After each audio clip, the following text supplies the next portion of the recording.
Bonjour à tous. Bonjour à tous. Hop. Donc, bonjour à tous et bienvenue pour ma soutenance de thèse. Donc, c'est un moment important pour moi. Donc, je tenais à vous remercier particulièrement, vous, monsieur, docteur Carout, pour la présidence, de ma thèse, et votre soutien. Je voulais remercier aussi, monsieur Taxirt pour, d'avoir dirigé cette thèse, depuis le début. Donc, cette thèse a pu voir le jour grâce à vous. Et aussi, je voudrais remercier chaleureusement le docteur Mallet ici présent, donc mon titulaire actuel, pour l'honneur que vous me faites donc d'être présent aujourd'hui parmi mon jury. Je tenais à remercier ma famille, donc ma mère, mon père, mon frère, mes sœurs aussi, mes amis, mon épouse et toute personne présente aujourd'hui, des étudiants, mais aussi des personnes curieuses sur le sujet suivant, donc les caractérisations des effets pro-apoptotiques et antiprolifératifs de la thymoquinone, le principe actif de Nigella sativa, vers un nouveau traitement de la leucémie aiguë lymphoblastique. Nous allons dans un premier temps définir quelques termes, voir quelques notions, ensuite s'attarder sur deux études, pour finir sur une étude que j'ai moi-même menée sous forme de questionnaire à viser des pharmaciens d'officine. Donc, il faut savoir que les hémopathies malignes sont des cancers d'origine hématopoïétique et parmi elles, on a des hémopathies lymphoïdes, dont la LAL, la leucémie aiguë lymphoblastique. Donc, c'est la première cause de cancer chez l'enfant, soit un tiers des cancers chez l'enfant. Elle est donc par définition l'expansion clonale, donc tumorale, anormale, la multiplication anormale dans la moelle osseuse des précurseurs lymphoïdes, donc bloqués à l'état de blast, à l'état immature. Comme on peut le voir ici, on peut voir sur un frottis sanguin que on a une présence anormale de blast au niveau sanguin. On a une dissémination des cellules blastiques au niveau sanguin, mais aussi au niveau des organes, ce qui va donc induire des symptômes qui ne sont pas spécifiques à la LAL, mais qui sont dus au fait que la moelle osseuse étant un compartiment restreint, l'augmentation des blastes au niveau de la moelle osseuse va induire une insuffisance médulaire. Donc les patients, comme la jeune fille qu'on peut voir ici au milieu de cette planche, peuvent présenter des anémies dues à la diminution de l'hématocrite, des infections multiples, mais aussi des thrombopénies, donc des saignements divers tels que des gingivorragies ou des épistaxies. Les patients pourront présenter aussi des symptômes liés au syndrome tumoral. On aura donc une dissémination des cellules blastiques au niveau des organes tels que la rate et le foie. On aura un gonflement, on pourra avoir des hépatosplénomégalies. Donc ce sont des signes pour les médecins à l'hôpital qui vont mettre en place une stratégie thérapeutique en fonction de différents facteurs pronostiques, notamment liés à l'âge, afin de mettre en place un traitement, un traitement de chimiothérapie lourde et intensive qui est longue dans le temps, qui peut durer plusieurs mois, voire même jusqu'à 2 ans. On peut avoir aussi en traitement une radiothérapie pour ces patients. On peut aussi avoir des greffes pour certains cas, ainsi que pour certaines LAS bien spécifiques, des thérapies géniques. Cependant, ces traitements ne sont pas sans conséquences. Nous avons donc des effets indésirables lourds pour les patients qui vont diminuer fortement la qualité de vie des patients, comme de multiples infections, des fatigues chroniques, des douleurs intenses. Et on a en plus de ça une rechute dans les 5 ans après la rémission suivant la chimiothérapie. Pour cela, on a une demande croissante et persistante afin de trouver des nouveaux médicaments anti-leucémie plus efficaces et à moindre toxicité, de nouvelles cibles thérapeutiques afin d'améliorer l'efficacité et la qualité de vie des patients. Ceci est un enjeu majeur de santé publique. C'est pourquoi, ainsi, depuis ces dernières années, un intérêt particulier pour des composants phytochimiques est accru. Il faut savoir qu'actuellement, 25% des médicaments sont directement issus des plantes et 25 autres médicaments sont issus de produits naturels modifiés, donc soit 50% des médicaments qui sont issus directement ou indirectement des plantes. Donc une plante, une espèce suscite un intérêt particulier, donc la Nigella sativa. donc un intérêt particulier en oncologie, puisque oui, enfin, c'est une plante qui est connue depuis l'Antiquité. C'est une huile, enfin, c'est une plante qui était trouvée sous forme d'huile dans la fiole des pharaons à l'époque. Galien, donc Galien qui est quand même un grand scientifique. D'ailleurs, si mon jury de thèse valide ma thèse aujourd'hui, je vais faire le serment de Galien tout à l'heure. Donc Galien a lui-même fait des notes concernant donc la graine de Nigel. Au Moyen Âge, l'éminent érudit, comme il fut appelé, Ibn Sina, Avicenne, en a parlé pour de multiples pathologies. Et actuellement, les scientifiques donc, se sont intéressés à cette plante pour la décrire plus en détail. Donc, c'est une plante qui est issue donc, de l'embranchement des spermatophytes. Donc, c'est une plante à graines. C'est une plante qui peut être appelée différemment en fonction donc, de l'endroit où on se trouve. En France, on l'appelle graine de nigel ou cumin noir. En Algérie, on l'appelle sanouj. En Égypte, on l'appelle Habat al-Baraka. Et le prophète de l'islam, que la paix et les salutations soient sur lui, l'appelait Habat Saouda. Donc, l'analyse botanique est très importante puisque ça nous permet de la différencier d'autres plantes, notamment du genre Nigella, telles que la Nigella damascena, qui présente des graines toxiques. Donc, c'est une plante qui mesure 60 cm de hauteur. Elle a des feuilles très caractéristiques qui sont dites en pâte de fenouil, en pâte d'araignée, pardon, ou de fenouil. Elles peuvent être bipénatiséquées, c'est-à-dire divisées en deux, ou tripénatiséquées, divisées en trois. Elles sont dites oblongues, donc plus longues que larges, et aussi pubescentes, c'est-à-dire qu'elles présentent un duvet. Elles présentent aussi une fleur qui est solitaire, axillaire, terminale et bisexuée, un type de reproduction hermaphrodite. Donc, cette plante possède ces fameuses graines, les fameuses graines de nigel, qui sont des graines triangulaires qui sont blanchâtres à maturation, mais qui vont s'oxyder et donner cette couleur noire. Donc, cette graine de nigel comporte 30 à 48% d'une molécule donc, qui est le principe actif de la graine de nigel, la thymoquinone, ou dite 2-isopropyl 5-méthyl 1,4-benzoquinone. C'est une molécule qui est donc molécule jaune cristalline, soluble dans les solvants organiques et qui est responsable des effets majoritaires, donc des bienfaits de cette graine, notamment en cancérologie, en pneumologie, en neurologie, mais aussi donc en cancérologie. Nous allons voir donc ensemble deux articles scientifiques qui se sont attardés sur les effets de la thymoquinone sur la leucémie aiguë lymphoblastique. Dans le premier article, nous allons donc décrire l'effet pro-apoptotique de la thymoquinone et dans le deuxième article, nous allons voir donc spécifiquement le mécanisme d'action, mais aussi donc l'effet antiprolifératif. L'article 1, donc dans cet article, le but était de montrer l'efficacité de la thymoquinone seule, mais aussi en association avec la doxorubicine. La doxorubicine est une molécule, c'est une anthracycline, c'est un antibiotique cytotoxique, mais qui malheureusement peut donner une certaine toxicité cardiaque. Donc les chercheurs se sont intéressés à cette molécule pour l'associer à d'autres molécules afin de diminuer les effets indésirables. Le modèle expérimental met en jeu donc des cellules de lignée cellulaire de leucémie lymphoblastique JUR4. Ce sont des cellules qui ont la particularité d'être facilement manipulables en laboratoire. Donc là, le but étant de voir l'induction de l'apoptose par la thymoquinone, que ce soit dose et temps dépendant. Donc, premièrement, les scientifiques se sont intéressés, comme une expérience témoin, à mettre la doxorubicine en contact avec donc les cellules JUR4. On peut voir ici sur ce graphique donc, qui présente la viabilité cellulaire en fonction de la concentration en doxorubicine en micromol à 24, 48 et 72 heures. On peut voir que nous avons donc une décroissance donc de la viabilité cellulaire, donc de la survie cellulaire en contact de la doxorubicine. Nous avons donc une décroissance donc, des cellules tumorales et les scientifiques ont fait la même expérience avec donc, la thymoquinone. Et on a pu voir ici donc, que la thymoquinone permet aussi une décroissance donc, de la survie cellulaire donc des cellules cancéreuses in vitro.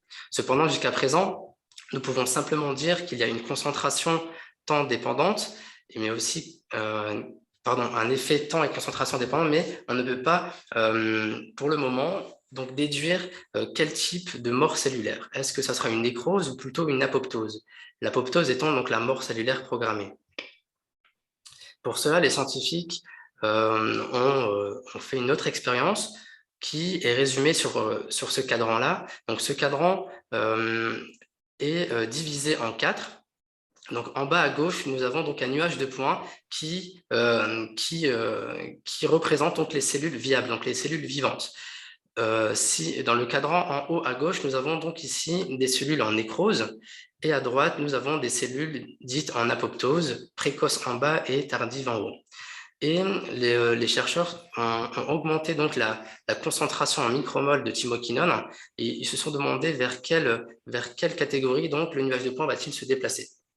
On a pu voir qu'en augmentant la concentration en thymoquinone de 4 micromoles, 8 micromoles et à 12 micromoles, on peut voir que le nuage de points s'est déplacé dans le cadran donc des cellules dites en apoptose tardive, notamment à 16 micromoles, mais aussi à 20 micromoles. On a donc un effet pro-apoptotique ici donc de la thymoquinone.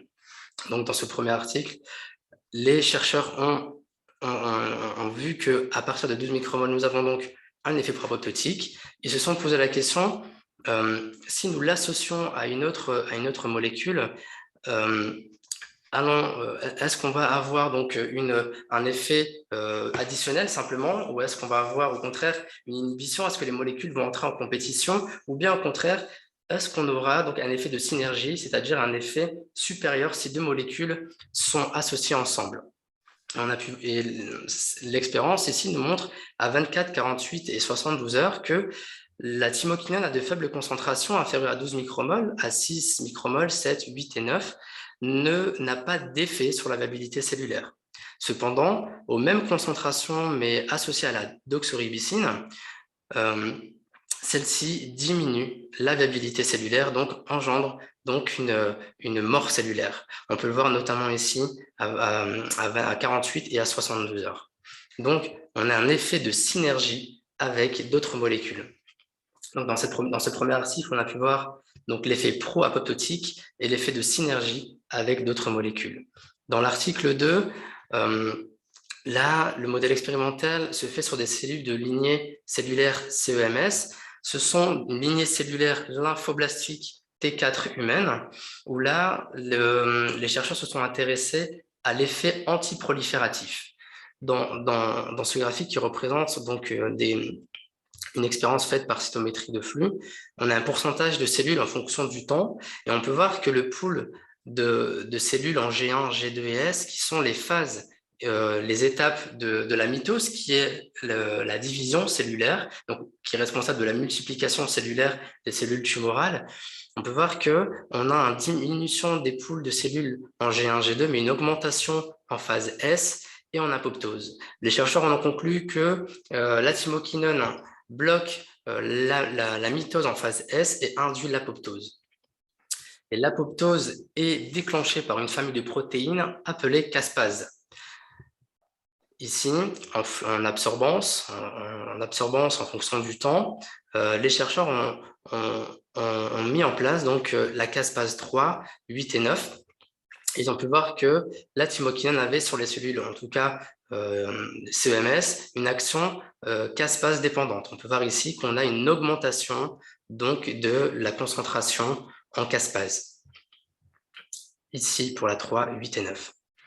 De plus, les chercheurs se sont après donc intéressés au mécanisme d'action exact de la thymoquinone. Et là, ils se sont rendus compte que la thymoquinone était un puissant inducteur de l'espèce réactive de l'oxygène.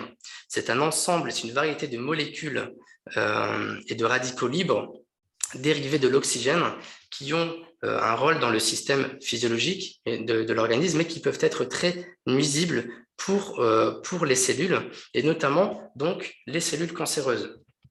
Ici, par fluorescence, en fonction donc de la concentration en thymoquinone de 0, 5, 10 et 20 microgrammes par litre, on peut voir que plus on augmente la concentration en thymoquinone, et plus nous avons donc une absorbance, une augmentation donc du taux de ROS.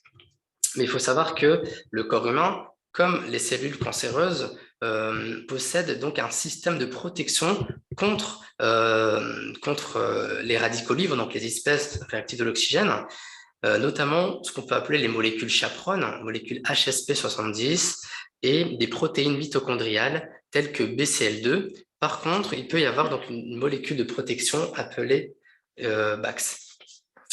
Là, les chercheurs se sont rendus compte que la thymoquinone induit premièrement donc, une augmentation des ROS, mais diminue considérablement le taux en molécules chaperones, HSP70, en fonction du temps, de 3, 6, 12 et 24 heures, mais aussi de BCL2, et augmente donc la protéine qui, au contraire, va favoriser l'action des ROS.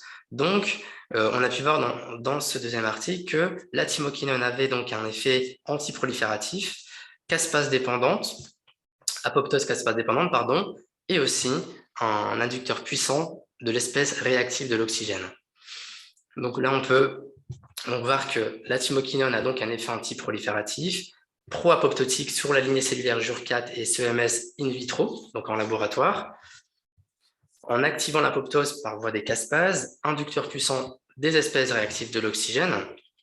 L'avantage, donc, les chercheurs ont pu voir aussi dans différentes études que l'action était spécifique des cellules cancéreuses et qu'en plus de ça, on a une présence de synergie avec les traitements de chimiothérapie, notamment avec la doxorubicine pour cette expérience. L'inconvénient et les limites de ces études, peut-être, c'est que ça reste très expérimental, ça reste in vitro, ça n'a pas été testé sur des organismes vivants, donc en études précliniques et cliniques, mais aussi des études montrent que la thymoquinone aurait aussi des effets sur des cellules non cancéreuses. Donc maintenant, on peut peut-être répondre à cette question vers un nouveau traitement de la leucémie aiguë lymphoblastique. Bon, donc malheureusement, actuellement, il n'existe pas de traitement, on a une absence de traitement, mais on peut dire que la thymoquinone, au vu de ses expériences et au vu de ses résultats, reste un très bon candidat pour des études cliniques, notamment en complément d'une chimiothérapie pour son pouvoir et son effet donc, de synergie avec d'autres molécules, puisque d'autres expériences ont été faites avec d'autres molécules qui ont montré un effet de synergie de la thymoquinone pour d'autres pathologies. Donc, avec mon directeur de thèse, on a trouvé intéressant de mettre en place donc, une enquête officinale. Donc, c'était l'année dernière, on a eu 59 participants afin donc de voir l'utilisation donc de la graine de nigel donc en ville par les professionnels de santé et notamment par les pharmaciens d'officine. Donc, on a eu un échantillon plutôt pertinent, donc de 59 participants avec un échantillon, donc majorité jeune, de par mon entourage peut-être, aussi le fait que le questionnaire était partagé sur Google Forms. On a une majorité de pharmaciens adjoints féminins, donc à majorité féminine, donc qui est représentatif donc de l'état des pharmaciens au niveau national. Donc on a des pharmaciens du nord, de Paris, du sud, même de Suisse et même de l'île de la Réunion, là où j'ai pu faire des remplacements qui ont participé à ce questionnaire. Donc, on a posé différentes questions. Premièrement, donc, sur l'utilisation générale des plantes en officine. Et on peut voir que il y a une demande des patients, même si cela ne reste pas la grande majorité, mais qu'il y a quand même une demande des patients de se soigner par les plantes, de même que de leur propre chef, les pharmaciens conseillent aussi de plus en plus des plantes donc en officine, comme ici, on peut le voir donc sur notre échantillon. Les indications principales sont quand même très diverses. On peut voir donc avec avec ces tags, hein, avec les mots ici, donc plus le mot est grand, plus il était revenu donc, au niveau de notre échantillon. Plus il est grand, plus il est gros, plus il est épais. On a pu voir donc que les plantes sont utilisées en officine pour différentes pathologies telles que le sommeil, de digestion, de stress, de cystite et même d'arthrose. On s'est ensuite intéressé sur l'utilisation de la graine de nigel spécifique en officine. On a pu voir quand même que dans notre échantillon, en tout cas, on avait une majorité de pharmaciens qui connaissent donc la graine de nigel, mais qui malheureusement, pour une minorité, donc une belle minorité, mais qui ne commercialise pas, la majorité ne commercialise malheureusement pas donc la graine de nigel en officine.